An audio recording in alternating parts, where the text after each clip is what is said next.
आपको पता है कि नए नवेले INS विक्रांत एयरक्राफ्ट कैरियर को पिछले महीने 2 सितंबर को इंडियन नेवी में कमीशन कर लिया गया है, लेकिन अभी तक इसके ऊपर डिप्लॉय करने के लिए नेवल वेरिएंट के नए फाइटर जेट्स परचेज नहीं किए गए हैं। इसके ऊपर पुराने MiG-29 के फाइटर जेट्स को डिप्लॉय किया गया है, जिनको नए जेट से रिप्लेस किया जाना है। अब इन नए जेट्स के टेंडर के लिए 2 फाइटर एयरक्राफ्ट इस रेस में सबसे आगे चल रहे हैं। एक तो राफेल फाइटर जेट का नेवल वेरिएंट यानी राफेल M और दूसरा फाइटर जेट है F-18 सुपर हॉर्नेट, जिसको यूएस नेवी भी अपने एयरक्राफ्ट कैरियर के ऊपर इस्तेमाल करती है। ये दोनों फाइटर जेट अपने अपने देश की नेवी में कैटापल्ट सिस्टम वाले एयरक्राफ्ट कैरियर्स के ऊपर डिप्लॉय किए जाते थे, इसलिए इंडियन नेवी ने भी इन दोनों को बहुत ही क्लोजली टेस्ट किया था। गोवा बेस्ड टेस्ट फैसिलिटी में दोनों फाइटर जेट्स के ट्रायल्स कंडक्ट किए गए थे, ये सुनिश्चित करने के लिए कि क्या ये इंडियन एयरक्राफ्ट कैरियर्स के ऊपर से आसानी से टेक ऑफ और आसानी से लैंडिंग करने में सक्षम होंगे भी या फिर नहीं, क्योंकि भारत के एयरक्राफ्ट कैरियर्स आगे से थोड़े से ऊंचे उठे होते हैं। टेस्टिंग के दौरान दोनों फाइटर जेट्स पास हो गए थे। हालांकि अभी तक भी भारत ने डिसाइड नहीं किया है कि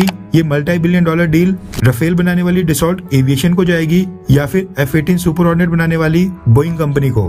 F-18 सुपर हॉर्नेट के चांसेस और भी पक्के करने के लिए बोइंग कंपनी ने पिछले कल भारत को एक और बड़ा ऑफर दिया है। बोइंग कंपनी ने कहा है कि अगर भारतीय टेंडर उनको देता है, यानी INS विक्रांत के लिए उनसे F-18 सुपर हॉर्नेट परचेज करता है, तो फिर वो वेस्टर्न स्टैंडर्ड के साथ साथ Boeing company F-18 super hornet में इंडियन वेपन्स को भी इंटीग्रेट करने के लिए तैयार है। यानी बोइंग कंपनी अपने F-18 सुपर हॉर्नेट में ऐसे चेंजेस करने को तैयार है जिसके बाद इंडियन फाइटर जेट्स के ऊपर जो अभी के समय वेपन्स इंटीग्रेट किए जाते हैं वो सुपर हॉर्नेट के ऊपर भी किए जा सकेंगे। दरअसल होता क्या है कि जब भी हम किसी कंपनी से फाइटर जेट परचेज करते हैं तो उसके ऊपर कुछ खास तरह के वेपन्स यानी बॉम्ब्स, मिसाइल, म्यूनिशन वगैरह ही फिट या इंटीग्रेट किए जा सकते हैं। सेम कंपनी के अगर अलग अलग फाइटर जेट्स हो तो इतनी दिक्कत नहीं आती है, लेकिन अगर 2 अलग अलग कंपनी के फाइटर जेट्स हैं तो उनमें काफी दिक्कत आ सकती है। ऐसे में एक मिसाइल या वेपन दूसरे फाइटर जेट में भी इंटीग्रेट किया जा सके, उसके लिए उस फाइटर जेट में भी चेंजेस करने पड़ते हैं। यानी अगर इंडियन मिसाइल्स या फिर DRDO द्वारा डेवलप किया गया कोई बॉम्ब, म्यूनिशन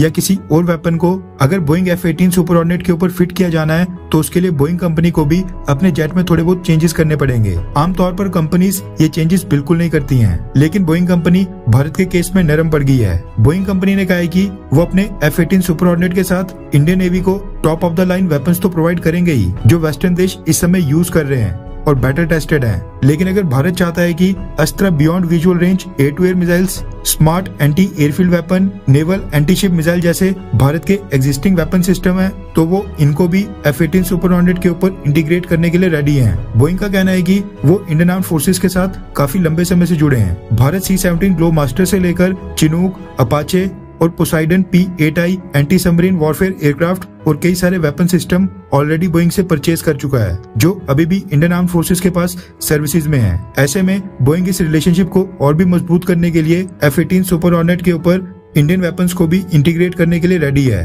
खैर, बोइंग है तो वैसे एक अमेरिकन कंपनी। आपको क्या लगता है कि भारत को अपने INS विक्रांत एयरक्राफ्ट कैरियर के लिए कौन सा फाइटर जेट परचेज करना चाहिए, F-18 सुपर हॉर्नेट या फिर फ्रांस से राफेल M फाइटर जेट? नीचे कमेंट करके अपनी राय जरूर बताएं।